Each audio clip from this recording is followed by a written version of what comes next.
Olá, concurseiro e concurseira, aqui é o professor Jadson, bem-vindo à aula 2, a nossa segunda questão do nosso aquecimento para o concurso da Polícia Militar de Pernambuco. Na primeira aula tratamos de uma questão que foi do Corpo de Bombeiros Militar de Pernambuco, 2017.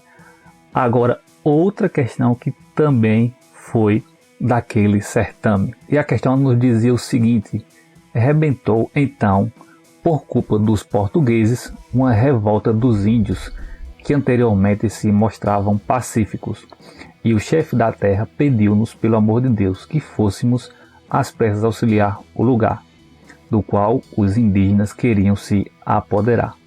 O número dos defensores montava, incluindo-nos, cerca de 90 cristãos. Acrescente-se a esse número 30 negros e escravos brasileiros, a saber, selvagens que pertenciam a colonos. Esta é a fonte descrita pela banca, é um texto do viajante alemão Hans Staden, que passou pelo Brasil no século XVI. E a banca fez a seguinte pergunta sobre a relação estabelecida entre os chamados índios pernambucanos e os colonizadores portugueses. É correto afirmar que, alternativa A, as constantes solicitações feitas por Duarte Coelho à coroa portuguesa, no sentido de permitir que ele pudesse importar para a capitania negros escravizados da Guiné, faziam sentido em face ao pendor natural, à preguiça apresentado pelos índios. Essa afirmativa está incorreta, pois ela caracteriza um estereótipo comum atribuído aos indígenas que habitavam o Brasil, quando ela afirma que fazia sentido o pedido de importar escravos oriundos da África em decorrente da inclinação natural dos indígenas que estavam no Brasil para a preguiça. Alternativa incorreta, pois ela apresenta um estereótipo atribuído aos índios no Brasil. Alternativa B, ao contrário do que ocorria na maior parte do território da América Portuguesa, não existia, nas terras da capitania de Pernambuco, diversidade de povos indígenas. Pelo contrário, a dispersão dos caetés por todo o território pernambucano foi um dos fatores para sua rápida conquista e colonização.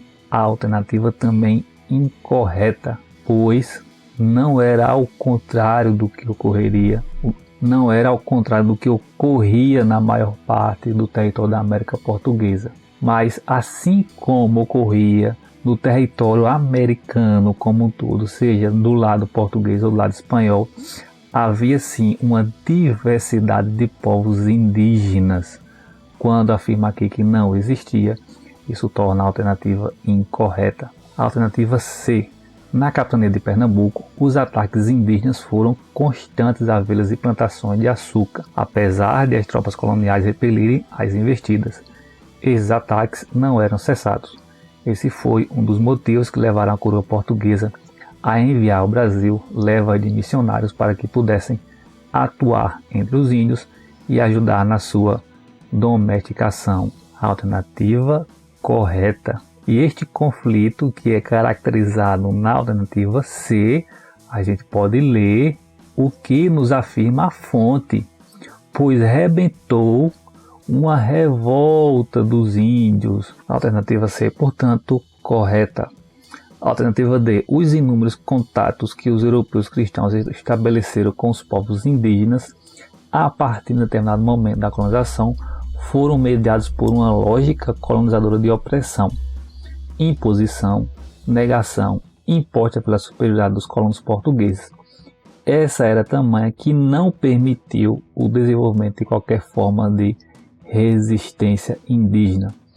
O texto de apoio, a fonte descrita pela banca, já nos aponta essa resistência indígena ao processo colonizador. Portanto, a alternativa é D, incorreta.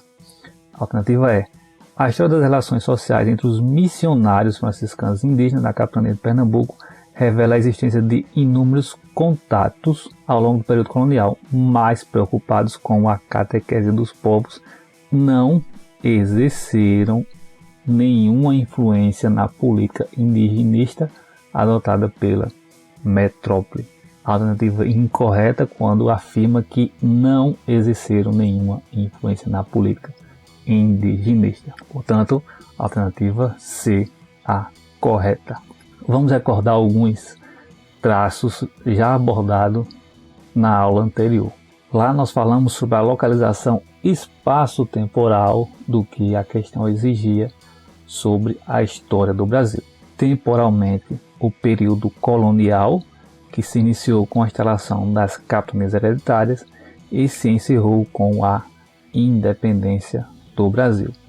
E essas capitanias hereditárias eram concessões do rei a particulares. E esta concessão cabia a estes particulares administrar a capitania e, do seu próprio dinheiro, financiar esta administração, o que não gerava ônus para o Estado, e que elas eram hereditárias porque eram transmitidas aos herdeiros dos que haviam tido a concessão do rei. No caso específico de Pernambuco, o seu primeiro donatário foi Duarte Coelho, no ano de 1534. Se você ainda não assistiu a nossa primeira aula, assista que nós abordamos de modo mais detalhado estes aspectos. Vamos então ao que nos exige esta questão, mas sem deixar de perceber que ela tem essa relação com a questão anterior. A questão anterior, ela falava também dos índios em Pernambuco, porém nós não chegamos a abordar a questão indígena, temática que iremos abordar agora nesta aula, pois ela pede especificamente a relação entre os índios e os colonizadores. E quem eram estes que habitavam o que veio a se denominar de Brasil quando os portugueses chegaram? Estas duas imagens ilustram estes povos que habitavam esta região quando da chegada dos europeus.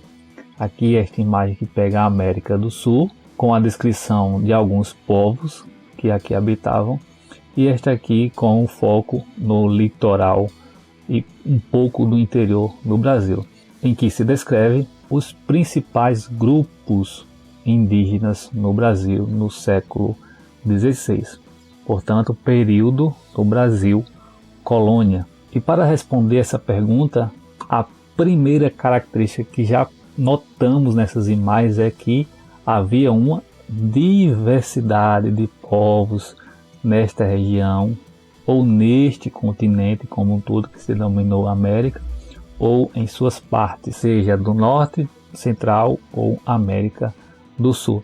Havia uma diversidade de povos que habitavam, no caso específico que nos interessa, a começar pelo Brasil, e depois abordaremos mais especificamente Pernambuco. Então, uma diversidade de povos. De forma genérica, é possível dividir estes povos em dois grandes ramos, um denominado de tupis e outro de tapuias.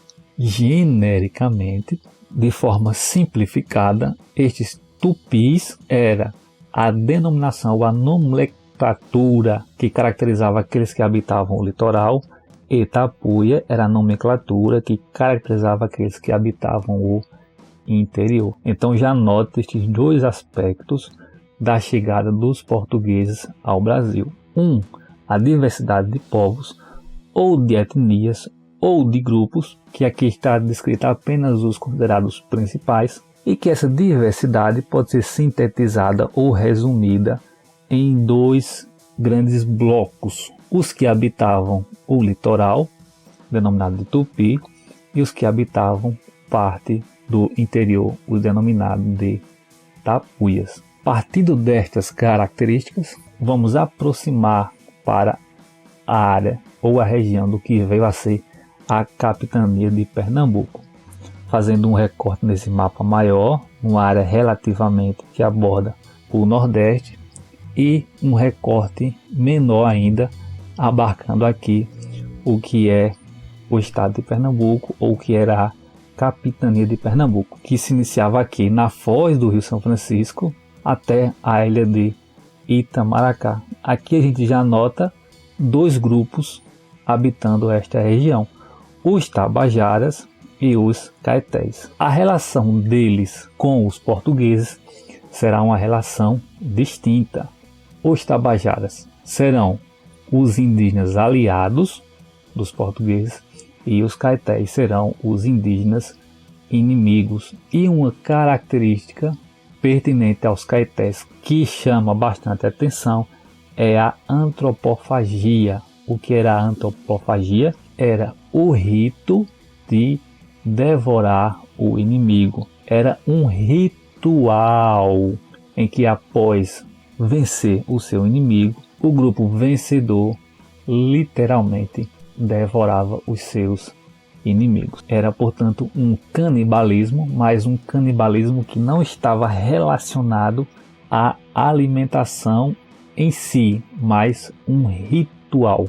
Então, basicamente, em Pernambuco tinham esses dois grupos, os tabajaras, mais ao norte, indo aí em direção a Paraíba e Rio Grande do Norte, e mais descendo em direção ao que atualmente é o estado de Alagoas, os caetés. Estes, inclusive, que estavam no que hoje é o estado de Alagoas, são marcados por um episódio em que se atribui a eles a devoração do primeiro bispo do Brasil, o bispo Sardinha. E além destes dois grupos, conforme falamos, no interior, indo mais para o interior, tinha uma diversidade de etnias ou grupo heterogêneo, a qual abordamos já em nosso canal em uma aula, alguns desses grupos do interior, considerados tapuias, que estavam assim mais para o interior da capitania. E a questão também, ela nos cobra outro fator acerca desta relação dos índios com os portugueses, que se refere à igreja. E qual foi o papel da igreja nessa relação dos índios com os colonizadores? E a primeira característica que eu destaco é que a igreja, no que se refere aos índios, ela vai ser contrária à escravidão deles. Então, primeiro aspecto, a igreja se posiciona contrária à escravidão indígena, o que vai contribuir fortemente para que o Estado ou o governo português proíba a escravidão indígena. E como que a igreja vai atuar nesse processo ou nessa relação? Através dos aldeamentos ou também das chamadas missões, em que os índios ou os indígenas eram agrupados, e nestes agrupamentos, chamados de aldeamento, eles eram catequizados ou eram instruídos na fé e nos costumes portugueses e, portanto, católicos. E nestes aldeamentos eles estavam envolvidos não apenas em questões religiosas, mas também se desencadeava em aspectos políticos e econômicos. Porém, essa catequese e este aldeamento, eles se referiam aos aliados. E os indígenas que resistiam ao processo de colonização, criou-se o conceito de guerra justa. A guerra justa eram os inimigos que poderiam ser não só aprisionados, mas também feitos escravos ou até mesmo exterminados. Então, estes aldeamentos, eles se referem aos índios aliados. Aos índios que fossem considerados inimigos, poderiam ser feitas guerras, e estas guerras eram consideradas, do ponto de vista do colonizador, guerras justas, e estes que fossem feitos prisioneiros nestas guerras eram escravizados. Em suma, o papel da igreja era uma espécie de função civilizadora do indígena que era considerado bárbaro. Temos assim, portanto, o quadro que nos ajuda a compreender este processo de colonização em que envolve os indígenas, seja no Brasil ou em particular na capitania de Pernambuco. Associando o conteúdo da aula 1 com este conteúdo, isso nos viabiliza a responder com mais facilidade o que nos exige a questão sobre a relação entre os chamados índios pernambucanos e os colonizadores portugueses.